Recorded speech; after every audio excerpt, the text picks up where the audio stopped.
अस्सलाम वालेकुम students.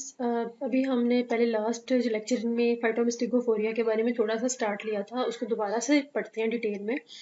Class फाइटोमेस्टिगोफोरिया जो है ये सब फाइलम मेस्टिगोफोरा की एक क्लास है। इसकी दूसरी क्लास एक और भी है, उसका नाम क्लास ज़ूमेस्टिगोफोरिया है। ठीक है।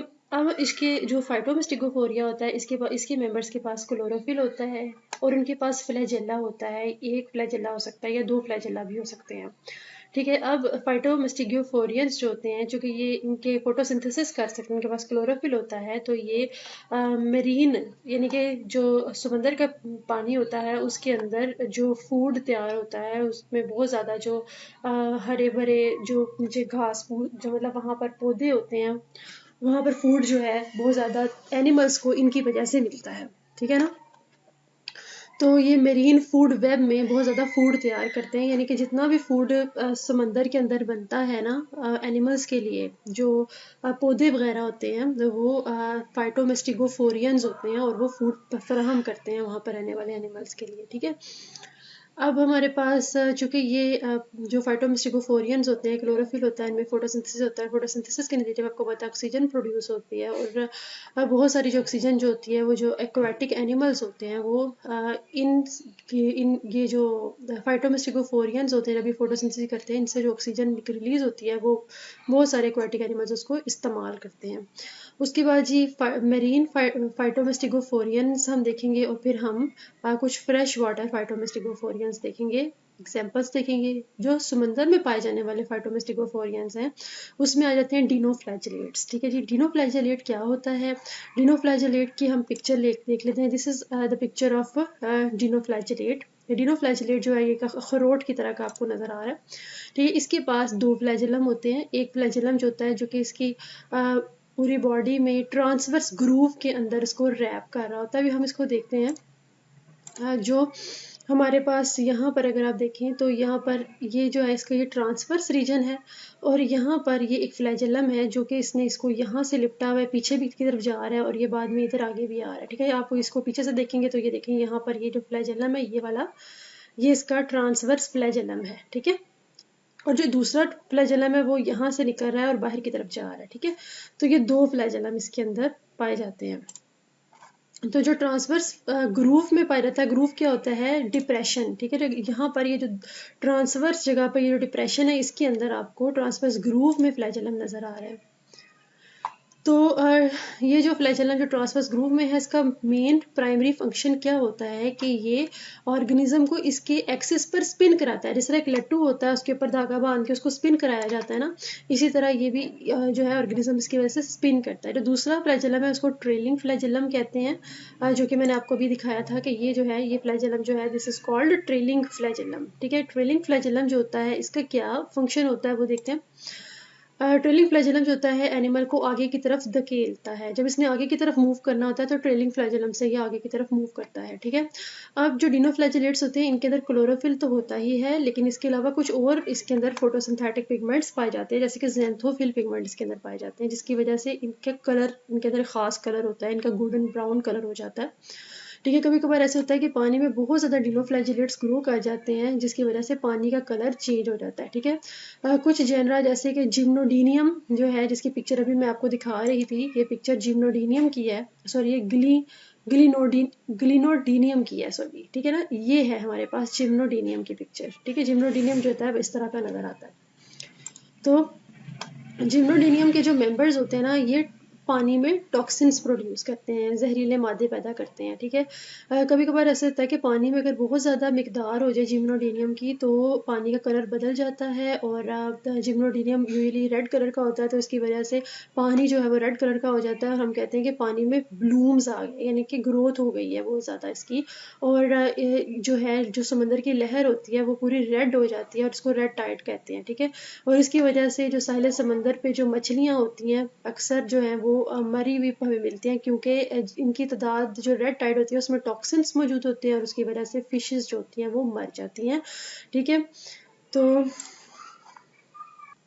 इसके अलावा वो इंसान जो कि टेंटेड मोलस्क यानी कि पोल्यूटेड मोलस्क, ऐसे मोलस्क जो पानी में रहते हैं और जो रेड टाइड में पाए जाते हैं, उनको अगर इंसान खा ले, जैसे कि बहुत सारे अंग्रेज जो है वो सिप्पियों को खाते हैं, ठीक है ना, सिप्पी जो है मोलस्क के अंदर आती है, तो फिर वो एक अगर वो पोल्यूटेड होगा, यानी कि उसके अंदर वो टॉक्सिन्स गए हों, आप उसको कह सकते हैं कि वो टेंटेड मोलस्क है। या फिर ऐसी फिश जिसमें टॉक्सिन्स गए हों, आप उससे कहेंगे कि वो टेंटेड फिश है, मीन्स पोल्यूटेड फिश है। अगर ऐसी फिश, ऐसे मोलस्क को इंसान खाए तो उसकी डेथ हो जाती है, ठीक है। इसके अलावा इन्होंने कहा है कि जो हमारे पास रेड सी है, इसका नाम रेड सी इस वजह से रखा गया क्योंकि वहाँ पर डाइनोफ्लैजिलेट ब्लूम्स है, यानी कि बहुत ज़्यादा डाइनोफ्लैजिलेट्स की तादाद बढ़ गई। अब आपको एक पिक्चर के ज़रिए से जो है इसकी दिखाती हूँ मैं।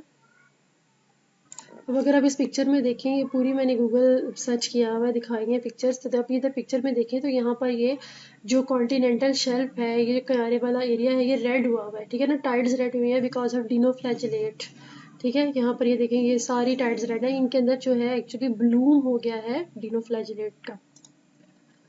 उसके बाद जी नेक्स्ट हमारे पास इसकी एग्जांपल है यूग्लिना। यूग्लिना जो है ये फ्रेश वाटर फाइटोमेस्टिगोफोरियन है, और आपने जो समंदर में पाए जाने वाले फाइटोमेस्टिगोफोरियन देखा था वो डिनोफ्लैजिलेट्स थे, और यूग्लिना जो है ये फ्रेश वाटर में पाया जाता है, ठीक है। इसके जो क्लोरोप्लास्ट होता है उसके पास पायरिनोइड होता है, जो कि इसका फंक्शन क्या होता है कि ये बनाता भी है और स्टोर भी करता है पॉलीसेकेराइड्स को। अब हम देख लेते हैं यूग्लिना की पिक्चर जो आपकी बुक में दी हुई है इन्होंने। इसको थोड़ा सा छोटा कर लेते हैं। ये देखें, आपके पास ये है यूग्लिना, ठीक है। यूग्लिना जो है इसका ये क्लोरोप्लास्ट है, और इसमें येलो कलर का ये पायरेनॉइड है।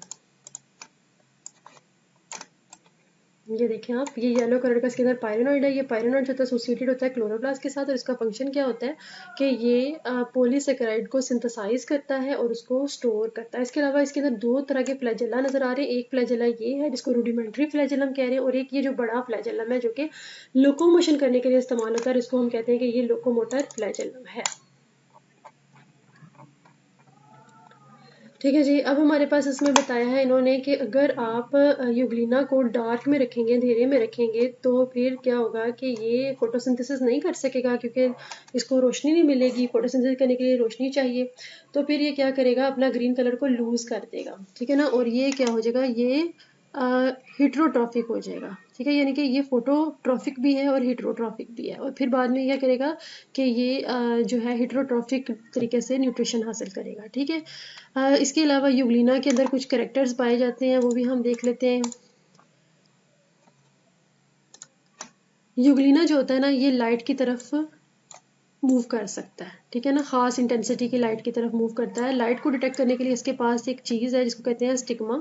Stigma is called pigment sheet, और ये हमारे पास फोटो रिसेप्टर को कवर कर रही होती है at the base of flagellum, ठीक है। अब हम स्टिग्मा को देखते हैं, यानी कि पिगमेंट शीट कहाँ है इसके अंदर।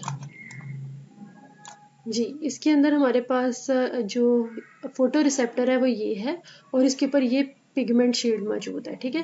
पिगमेंट शीट जो है ये स्टिग्मा है, और ये किसके ऊपर मौजूद है, इस फोटो रिसेप्टर के ऊपर, और इसको कवर कर रहा है एक्चुअली फोटो रिसेप्टर के ऊपर, और इसको ये कवर कर रहा है,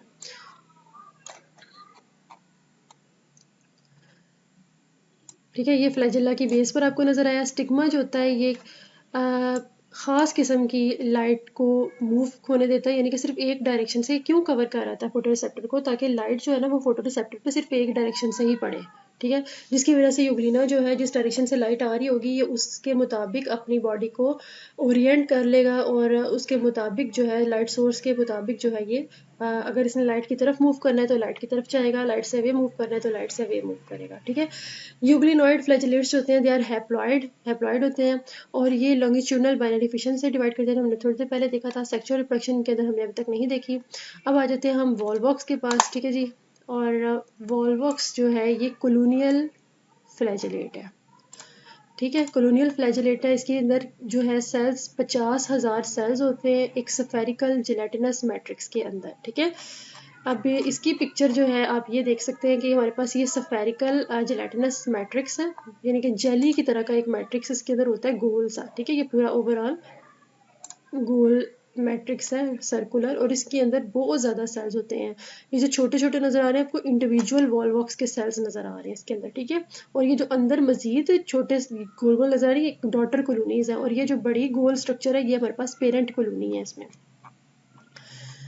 ठीक है जी। हमारे पास 50,000 सेल होते हैं इसके अंदर, ठीक है। और मैट्रिक्स में ही होते हैं। इंडिविजुअल सेल होता है इसके पास 2 फ्लैजेला होते हैं, जिसकी वजह से अगर हर सेल जो उसके पास 2 फ्लैजेला है तो उसकी वजह से पूरी कॉलोनी जो होती है वो रोल कर सकती है और वो पानी में बड़ी ग्रेसफुली मूव कर सकती है इन फ्लैजेला की वजह से, ठीक है।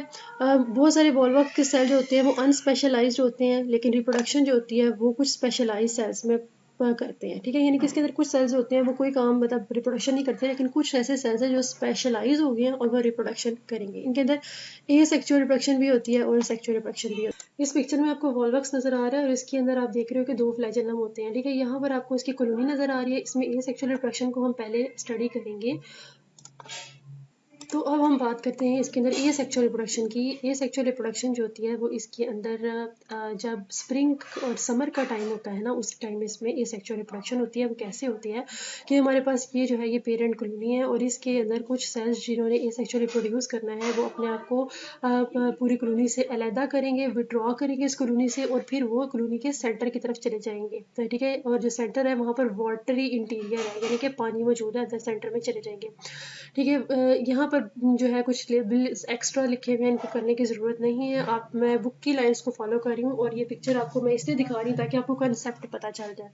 सेंटर में चला जाएगा और वहाँ पर अंदर जाके ये डिवाइड करना शुरू कर देगा, ठीक है। जैसे कि आप यहाँ पर देख रहे हो कि इसके अंदर सेंटर में देखे कितनी ज़्यादा कॉलोनीज बन गई। अब ये जो अंदर कॉलोनी बन गई है ये डॉटर कॉलोनी है, और जब पेरेंटल कॉलोनी डाई कर जाएगी तो ये डॉटर कॉलोनी जो होगी वो रिलीज कर जाएगी।